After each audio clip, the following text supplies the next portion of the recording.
બનાસકાંઠાના સાંસદ Geniben ઠાકોરનો scuba diving કરતો એક વિડીયો વાયરલ થયો છે। તેઓ ભારત સરકારની એગ્રીકલ્ચર કમિટીના સભ્ય તરીકે દક્ષિણ ભારતના રાજ્યોની અભ્યાસ મુલાકાતે ગયા હતા, જ્યાં તેમણે દરિયાઈ પર્યાવરણનું નિરીક્ષણ કરવા માટે સ્કુબા ડાઇવિંગ કર્યું હતું। આ અભ્યાસ મુલાકાતનું આયોજન ભારત સરકારની એગ્રીકલ્ચર કમિટી દ્વારા કરવામાં આવ્યું હતું।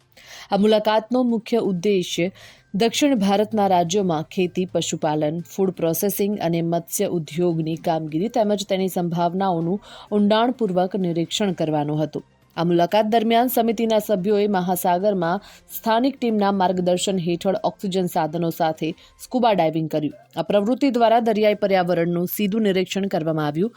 ગેનીબેન ઠાકોરે પણ આમાં ભાગ લીધો અને દરિયાની અંદર ઉતરીને અનોખો અનુભવ મેળવ્યો હતો।